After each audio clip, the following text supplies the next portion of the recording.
Donc on va commencer avec notre premier appel,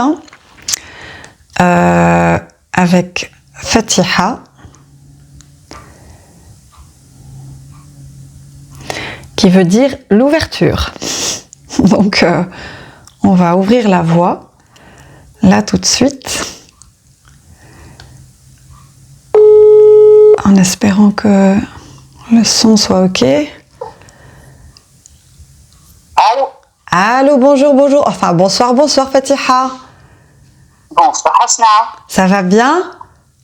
Je vais très bien, alhamdoulilah, et toi? Très très bien. Je te dérange pas là, normalement, a priori pas, mais sait-on jamais. Non, là, non, ça va. Bon, Je suis à l'aise. allez, c'est parfait. T'as ta petite tisane avec toi? Non, là, c'est déjà passé, ça. Ah bien, t'es à jour, t'es à jour. C'est bien. Bon ben Fatiha, alors,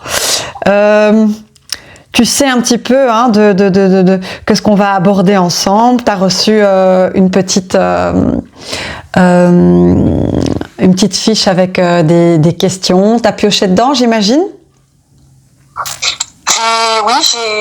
J'ai tout lu. Tout est intéressant, bien sûr. Oui, c'est vrai que j'ai pioché, oui, parce que voilà, c'est le Ramadan, tu peux écrire un livre ou des livres là-dessus. C'est clair. Est-ce que, avant de commencer par les questions qui t'ont le plus parlé, est-ce que tu voudrais bien nous dire très brièvement qui tu es? Enfin, c'est précaire de dire ça comme ça, mais on va dire te présenter très très brièvement en disant voilà un petit peu ta situation. Est-ce que tu es maman par exemple? Tes enfants ont quel âge? Toi à peu près, si tu es ok de dire ton âge aussi. Voilà, ce que tu fais dans la vie si tu le veux, juste pour situer un petit peu la réalité de la personne qui va nous partager son vécu, c'est-à-dire toi. Ok. Mais écoute, moi, je m'appelle Fatiha, j'habite Bruxelles, j'ai 57 ans, j'ai 4 enfants et je suis grand-mère. Oh. J'ai un petit garçon de 2 ans et demi et bientôt un deuxième. Donc j'ai des grands-enfants, j'ai des adultes et la plus petite a 18 ans. Et voilà, donc dans la vie, qu'est-ce que je fais? Je suis conseillère emploi, j'accompagne des chercheurs d'emploi à trouver un peu leur voie et voilà, un peu faire le débriefing de tout ce qui se passe dans leur recherche d'emploi. Je fais de la sélection aussi d'offres avec eux. Okay. J'ai une activité complémentaire et je suis coach. Je fais beaucoup de coaching systémique. Magnifique. C'est un peu les constellations familiales revisitées à ma manière. Et j'ai un nouveau projet ici pour un centre de jour pour personnes âgées. Magnifique. Où je voudrais accueillir les personnes d'un milieu un peu multiculturel pour échanger, faire des activités, passer du temps ensemble. Inch'Allah. C'est génial. Si tout va bien. Eh ben, Allah ykamel bekhair, ça veut dire que puisse le Très-Haut permettre la réalisation dans le bien de tous ces projets. Ça, c'est ce que je te souhaite. C'est très très noble et très très beau. Vraiment bel horizon. Bel horizon, Fatiha. Merci beaucoup. Bah écoute, c'est nous les futurs vieux qu'on te remercie. Ah bah oui, je prépare aussi la mienne. Là, bah oui, évidemment. C'est clair. Bon, bah c'est chouette. Et donc, bah oui, alors avec cette tête bien remplie, pleine de projets, qu'est-ce que tu pourrais nous dire justement sur ce vécu du Ramadan, en fait, sur ce mois qui vient de s'écouler, très particulier. Par où est-ce que tu voudrais l'aborder et par quel angle tu voudrais aborder le sujet? Eh bien, cette année, c'est un Ramadan très très particulier pour moi. Donc je jeûne depuis mon plus jeune âge, depuis ma puberté, et ça a été pendant des années très très lourd pour moi. C'était vraiment c'était une contrainte, en fait, je le faisais par obligation jusqu'il y a quelques années où j'ai découvert vraiment une autre forme de spiritualité. Et là, j'ai commencé à jeûner avec amour et avec plaisir. Mais cette année, c'était vraiment différent parce que j'avais préparé mon ramadan. Les autres années, bon, ça venait comme ça, on faisait ce qu'on peut, je faisais ce que je pouvais. Mais cette année, on était tellement stimulés sur les réseaux sociaux avec des programmes de sœurs, de frères qui avaient organisé, machallah, des cours, des programmes de 30 jours et on ne savait plus où donner de la tête. Donc moi, j'ai aussi organisé mon ramadan. Mais voilà, ça s'est pas passé comme je le voulais. Ça a bien commencé. Ça a très bien commencé, mais le premier jour de ramadan, j'ai fait un rêve où j'étais dans un pays que je ne connaissais pas.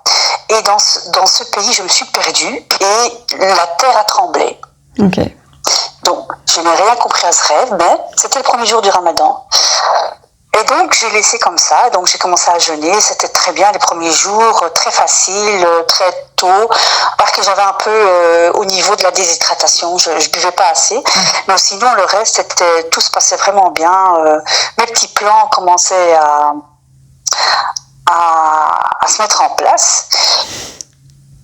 Et puis, une semaine après, le tremblement de terre est arrivé. Les épreuves ont commencé une après l'autre, mais vraiment, tous les jours, il y a eu quelque chose d'énorme qui s'est passé. Et j'ai dû laisser tomber toute mon organisation, en fait. Tes projections. Ce que tu avais envisagé. Tout ce que j'avais. Voilà, mais Dieu, il avait d'autres plans pour moi. Et donc, j'ai dû gérer ce qui m'est arrivé, mais ça, j'ai jamais connu de ma vie. C'était épreuve après épreuve après épreuve. Et puis un jour, je me suis dit, bon, il faut absolument que tu t'assieds et que tu te demandes qu'est-ce que Dieu veut te dire par là. C'est quoi la leçon, en fait, de tout ça? Et là, j'ai commencé, tant que je n'étais pas au calme, les épreuves continuaient. Et je me suis un moment arrêtée pour analyser ce qui se passait. Et je souffrais parce qu'il y avait une douleur physique aussi. Il y avait une douleur, il y avait de la souffrance avec cette douleur. Et là, j'ai compris que la douleur, je n'ai pas d'impact dessus. La douleur, elle est là. Elle fait partie de l'épreuve. Mais la souffrance qui va avec, je pouvais la maîtriser. C'est moi qui avais le contrôle sur cette souffrance. À partir du moment où je mettais un sens sur cette souffrance. Et c'est ça que j'ai compris. Et après, épreuve, j'ai lâché, j'ai dit, bon Dieu, je lâche, j'accepte ce qui m'arrive sans lutter et sans chercher, voilà. Et puis après, ça s'est calmé. Quand j'ai enfin compris que je devais mettre du sens derrière tout ça et que je devais lâcher, à ce moment-là, ça s'est arrêté. Le tremblement de terre s'est arrêté. Alhamdulillah. Alhamdulillah. Ok, alors ça a l'air d'avoir été intense quand même. Hein. Très intense. Je n'ai jamais vécu un ramadan comme ça. Mais magnifique. Hein. J'ai eu des leçons et j'ai eu des prises de conscience que je n'ai jamais eues. D'accord. Ça a secoué de l'intérieur et ça a fait émerger du sens, comme tu le disais en fait. Oui, ça a secoué tout mon système. Tout mon environnement a été secoué. Mon intérieur, mon extérieur, mon ramadan, mes habitudes, tout. Et est-ce que, donc, sans aller plus loin, si jamais c'est pas OK pour toi d'aller plus loin, c'est tout à fait OK pour moi que ce soit pas pour toi. Est-ce que dans les épreuves, il y avait quelque chose de l'ordre de la santé? Parce que j'ai entendu la douleur, j'ai entendu parler de souffrance et de douleur. Non, c'était pas en rapport avec ma santé. Après, ma santé en a pris un coup, mais l'origine de la douleur, c'était pas ma santé. C'était la douleur que j'ai ressentie pendant cette épreuve, que au début, j'ai eu difficile à gérer. Mais à partir du moment où j'ai compris que ce que je devais comprendre derrière tout ça, à ce moment-là, ça s'est calmé. Et donc, ce sera comme ça pour la suite aussi. Donc, Dieu nous envoie des épreuves. Pourquoi? Pour qu'on comprenne quelque chose. Et tant qu'on ne le comprend pas, ça se répète et se répète et se répète jusqu'à quand on comprend la leçon et qu'on met du sens sur la souffrance. C'est ce que moi j'ai compris pendant ce ramadan. C'est ça. Et pour rendre, entre guillemets, la chose pas concrète, je dirais, mais pour que les personnes elles puissent un peu comprendre, parce que là j'entends et c'est hyper, enfin c'est beau en fait, que tu aies su synthétiser ce qui t'est arrivé et en comprendre les symboles pour en retirer finalement une force, parce que le lâcher prise clairement c'est une force vraiment, mais juste pour rendre la chose un peu audible, intelligible pour les personnes en dehors de nous deux. Est-ce que tu saurais dire dans quel secteur de la vie, dans quel domaine de la vie ça a été chamboulé en fait? Plutôt au travail, plutôt avec les enfants, plutôt parce que c'est avec mes enfants, mais tous mes enfants. Ah, c'est oui. pas un enfant. D'accord. Voilà. Donc il y a eu une suite, il y a eu un enchaînement vraiment.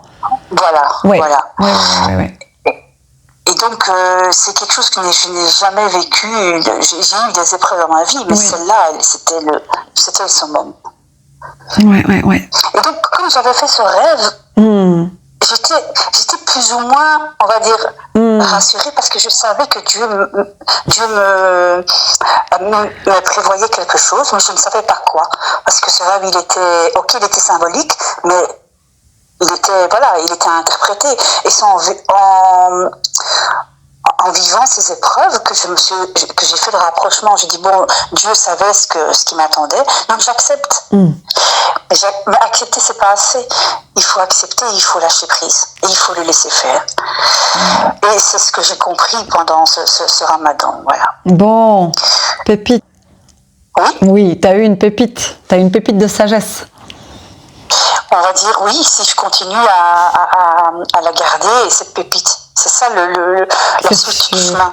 C'est sûr, sans se mettre la pression, hein, mais de toute façon, la réalité, c'est des allers-retours entre des moments de conscience et des moments d'un peu moins de conscience. Donc voilà, sans pression, parce que je pense qu'il y a suffisamment de raisons pour vivre la pression dans nos vies, mais c'est vrai que quand on a comme ça un enseignement sur mesure, c'est vrai que c'est précieux de le préserver et d'entretenir le lien avec cet enseignement, mais je te le souhaite du coup, je te le souhaite que ce soit comment on dit ça, une ressource en fait pour la suite. Oui, c'est un beau cadeau, c'était dur, mais voilà, j'entends. Je repars avec un beau cadeau, mais voilà, il a fallu il a fallu du temps pour comprendre. Sinon, par rapport au détachement du monde, oui, c'est un mois où on se détache, on est en nous, mais en même temps avec les autres, parce qu'on se sent relié à notre communauté, et cette année avec la communauté chrétienne, puisqu'ils ont fait le carême en même temps que nous. Donc il y avait cette intériorité, mais il y avait aussi cet attachement à la communauté. Quand je voyais mes frères et mes sœurs musulmanes ou chrétiennes qui faisaient le carême ou le ramadan, mais je me sentais connectée à eux, mais je me sentais connectée à mon intérieur aussi. Oui, on va dire comme un ensemble en fait. Comme un ensemble. Oui, et ça, on le vit que pendant le ramadan. Ça, je le sens que pendant le ramadan, ou bien à des circonstances vraiment très particulières, comme un enterrement, comme voilà. Mais ça, c'est que pendant le ramadan, ce cadeau, c'est que pendant le ramadan. Eh bien, merci beaucoup. Vas-y, je t'en prie, Fatiha. Je t'en prie. Et par rapport au réseau, le retrait des réseaux, est-ce qu'il y a eu moi? J'ai essayé, mais c'était pas facile avec ce qui s'est passé dans le monde. J'ai essayé de me retirer des réseaux, mais je voulais savoir quand même un petit peu ce qui se passait dans le monde. Mais c'est vrai que c'était beaucoup, beaucoup moins que le reste de l'année. Oui, c'est ça, c'est que tu as réduit quand même. Oui, bien sûr. Oui. Évidemment.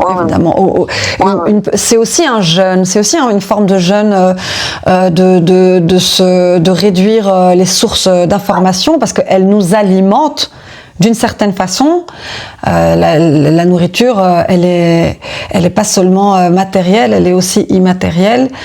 Et c'est vrai que voilà, réduire un peu des sources d'alimentation un peu même disons toxiques aussi, voilà, c'est ça, ou en tous les cas nuisibles, ou en tous les cas qui sont tellement lourdes et qui arrivent tellement en masse, qui arrivent tellement en charge que en fait, même si de base peut-être l'information, si c'est une information et pas une intox, elle est effectivement pas toxique, mais du fait qu'il y ait une espèce d'enchaînement et presque d'harcèlement, en fait, de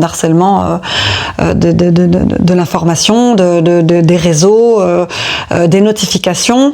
Il y a un moment, ça participe à ne pas être, je vais dire, en alignement et en présence dans ce moi, en fait.